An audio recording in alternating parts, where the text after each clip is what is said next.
રાજકોટ મહાનગરપાલિકાની વર્તમાન બોડીની ટર્મ પૂરી થવાને માત્ર સવા મહિનો રહ્યો છે, ત્યારે શાસક પક્ષ ભાજપના કોર્પોરેટરની બરતરફની પ્રક્રિયાને લઈને રાજકીય ભૂકંપ સર્જાયો છે. વોર્ડ નંબર 7ના કોર્પોરેટર અને સ્થાયી સમિતિના સભ્ય ડૉક્ટર નેહલ શુક્લ સતત 3 જનરલ બોર્ડમાં ગેરહાજર રહ્યા હતા. તેથી તેઓ આગામી બજેટ બોર્ડમાં હાજર રહી શકશે કે કેમ તેને લઈને ચર્ચા છેડાઈ છે. ભાજપની લોબીમાં આ ચર્ચાએ જોર પકડતા સ્ટેન્ડિંગ કમિટીના ચેરમેન જયમીન ઠાકરે આવીને સ્પષ્ટતા કરવાની ફરજ પડી છે. નમસ્કાર દર્શક મિત્રો, હું છું સુરેશ વણોલ અને આપ જોઈ રહ્યા છો બેનિફિટ ન્યૂઝ. રાજકોટ મહાનગરપાલિકાના કોર્પોરેટર નેહલ શુક્લને બરતરફ કરવાનો મામલો એટલો ગરમાયો છે કે આરએમસીના ઇન્ચાર્જ સેક્રેટરીએ સીધો કમિશનરને પત્ર લખી કાનૂની અભિપ્રાય માગ્યો છે. આ પત્ર કમિશનર કચેરીએ પહોંચતા જ ભાજપની લોબીમાં ચર્ચા શરૂ થઈ છે.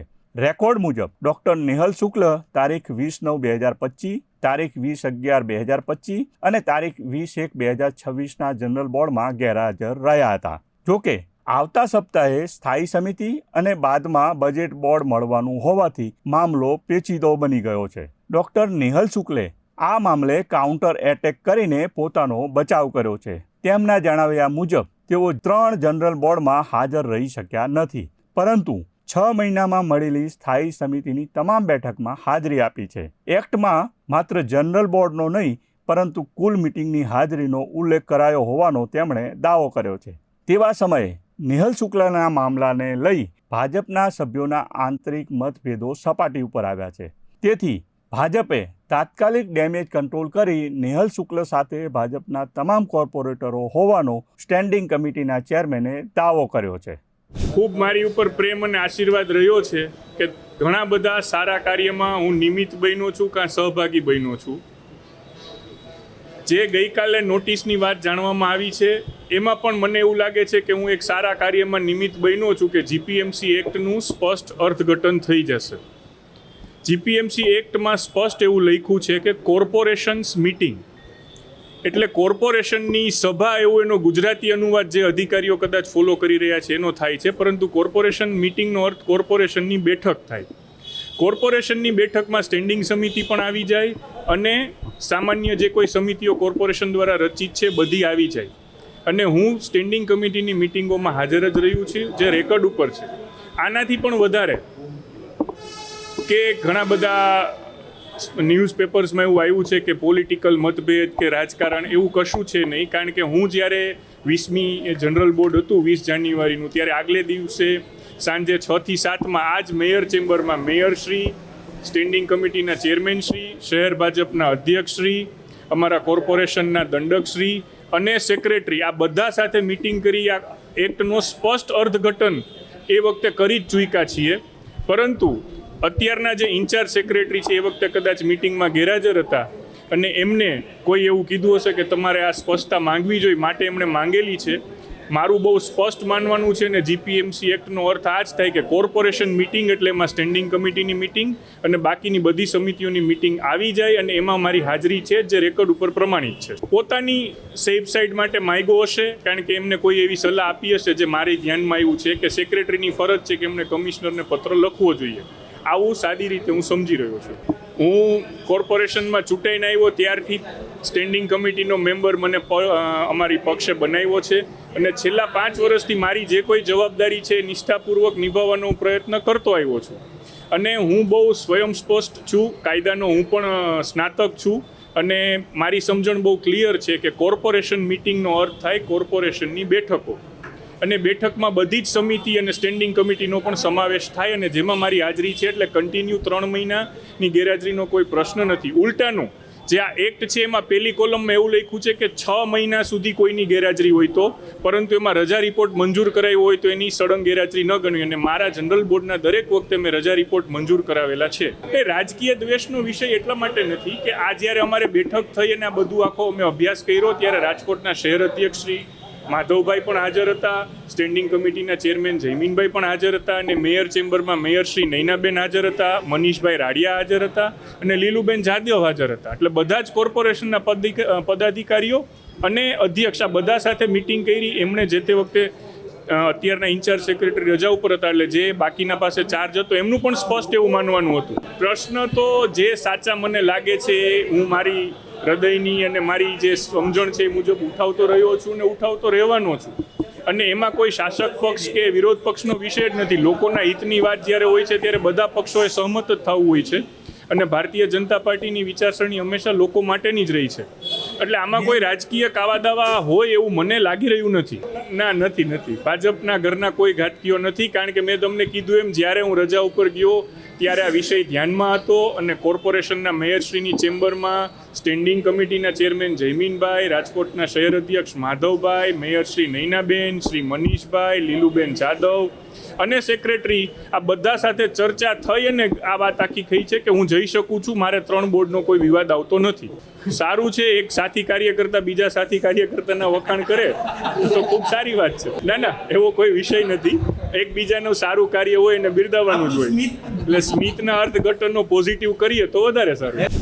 રાજકોટ ભારતીય જનતા પાર્ટીના અમારા કોર્પોરેટર શ્રી નેહલભાઈ શુક્લ ખૂબ સિનિયર કોર્પોરેટર છે. ગઈકાલે મને રાજકોટ મહાનગરપાલિકાના ઇન્ચાર્જ સેક્રેટરી દ્વારા ધ્યાનમાં મૂકવામાં આવ્યું કે સાહેબ 3 બોર્ડમાં નેહલભાઈ શુક્લ જનરલ બોર્ડમાં ગેરહાજર હતા. એટલે આખો ઇસ્યુ મેં બોર્ડનો એની પાસેથી મેં નોટબુક ચોપડો જે સહી કરતા હોય મંગાવ્યું.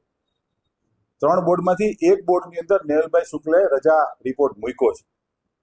એટલે એઝ ઓન ડેટ અને એઝ પર રૂલ્સ નેહલભાઈ શુક્લનું કહેવાનું એમ છે કે હું બરતરફ ન થઈ શકું. જેની સાથે મારો ક્યાંક ને ક્યાંક સૂર છે કે નેહલભાઈ શુક્લ બરતરફ ન થાય.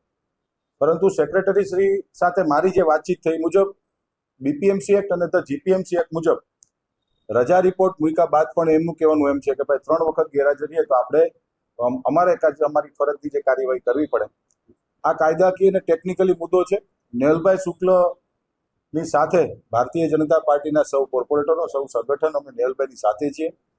અને નેહલભાઈ અમારા સિનિયર કોર્પોરેટર અને એમનું પરિવાર ખાસ કરીને એ ભારતીય જનતા પાર્ટીનું બહુ વર્ષો જૂનું પક્ષ માટે સેવા કરતું આવ્યું છે.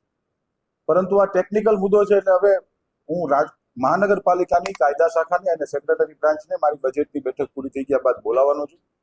અને શું નિર્ણય થાય છે મિત્રો આપ સૌને હું જણાવીશ. પરંતુ આવું ભૂતકાળમાં પણ બન્યું છે. પણ ટેકનિકલી જોવા જઈએ તો એક બેઠકની અંદર નેહલભાઈ શુક્લે રજા રિપોર્ટ મૂક્યો છે. એવું નથી કે 3 બેઠકની અંદર રજા રિપોર્ટ વગર નથી આવ્યા તોય કાયદેસર રીતે બરતરફ થઈ શકે. પરંતુ એક વખત એને રજા રિપોર્ટ મૂક્યો છે અને આવી રીતે ચૂંટાયેલા જનપ્રતિનિધિઓ ઘણી વખત ક્યારેક કોઈ કારણોસર રજા રિપોર્ટ મૂકીને ગેરહાજર રહેતા હોય.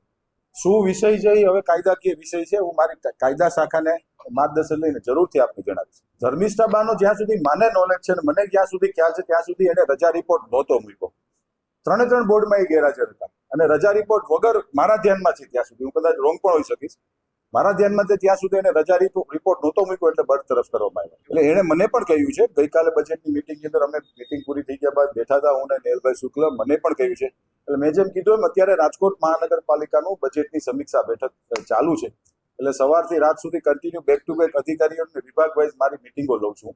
એટલે બજેટ આજે અથવા આવતીકાલે સમીક્ષા બેઠક પૂરી થઈ ગયા બાદ લીગલ અભિપ્રાય અમે માંગવાના છીએ. નેહલભાઈ ખૂબ અભ્યાસુ અને વિચક્ષણ કોર્પોરેટર છે, ખૂબ બુદ્ધિશાળી કોર્પોરેટર છે. એટલે એમને કીધું હશે તો કંઈક સમજી વિચારીને કીધું હશે એટલે એમને પણ સાંભળવામાં આવશે અને અધિકારીઓ શું કહે છે એમને પણ સાંભળવામાં આવશે. એટલે મેં આપણે એ જ કીધું ને, બજેટ બોર્ડ તો હજી વાર છે. પરંતુ એ પહેલા તો કાયદાકીય રીતે અમે લોકો નિષ્ણાંતોને પૂછીને શું નિર્ણય આવે આપને જરૂરથી જણાવીશું. ના, એવો કોઈ વિષય જ નથી. અમારી પાર્ટીની અંદર જ્યારે કોરમની અંદર જ્યારે બેઠા હોય છે ત્યારે દરેક કોર્પોરેટરને દરેક ચૂંટાયેલા જનપ્રતિનિધિને પોતાની વાત મૂકવાનો અધિકાર હોય છે. હું પણ મૂકતો હોઉં છું, નેહલભાઈ પણ મૂકતા હોય છે અને અન્ય કોર્પોરેટર પણ મૂકતા હોય છે. અમારા પક્ષની અંદર ખાસ કરીને ભારતીય જનતા પાર્ટીમાં એવો કોઈ વિષય નથી, કોઈ વિવાદ નથી. આપ જે કહો છો પણ વાત મૂકવાનો અધિકાર તો દરેકને હોય છે. એ દેશ ઉપર જ નેહલભાઈ વાત મૂકે. મારી સાથે કરી હતી ભૂતકાળમાં, મેયર સાથે કરી હતી. પરંતુ એમના કહેવા મુજબ સાહેબ અમારે કે as per rules and regulation મુજબ અમારે ગઈકાલે મેં જ્યારે બોલાવ્યા ત્યારે એમના કહેવા મુજબ સર અમારે રૂલ્સ એન્ડ રેગ્યુલેશન મુજબ આ કાર્યવાહી કરવાની થાય છે એટલે એમને એની કાર્યવાહી કરી છે. અમારા પક્ષ તરફથી અમે અમારી કાર્યવાહી કરવા જઈ રહ્યા છીએ. બિલકુલ ન ઈચ્છે હું હું નહીં, આખી અમારી પક્ષ ન ઈચ્છે. અને કોઈ પણ કોર્પોરેટર રાજનીતિની અંદર કોઈ પણ રાજકીય પક્ષનો કોર્પોરેટર બરતરફ ન થવો જોઈએ, બહુ મારું સ્પષ્ટ માનવું છે. દરેકને કાયદાકીય રીતે લડવાનો અધિકાર છે. એ મુજબ માનીય નેહલભાઈ શુક્લ હોય કે કોઈ પણ કોર્પોરેટર હોય, આ 5 વર્ષમાં આવી પહેલી ઘટના બની છે. એટલે આના અમારી પક્ષની સંવેદના નેહલભાઈ શુક્લ સાથે હશે અને અમે કાયદેસર રીતે જોઈ લઈશું. 2 દિવસ મેં જેમ કીધું એમ 2 કે 3 દિવસ પહેલા જ આ વિષય મારા ધ્યાનમાં માનનીય સેક્રેટરીશ્રીએ મૂક્યો હતો. એટલે મેં કીધું બજેટ પછી જોઈ લઈએ છીએ. પણ એમની સ્વાભાવિક છે કે એ તો ગવર્મેન્ટ ક્લાસ 2 ઓફિસર છે, એમને એમની ફરજની કામગીરી કરવી પડતી હોય. કારણ કે નેક્સ્ટ બજેટની સ્ટેન્ડિંગ કમિટી આવતી હતી બેઠકની, અને 20મી કે 19-20મી તારીખની આસપાસ બજેટનું બોર્ડ છે. એટલે એમને એની ભૂમિકા નિભાવી છે. અમે અમારી કાયદાકીય રીતે અમે લડ્યું.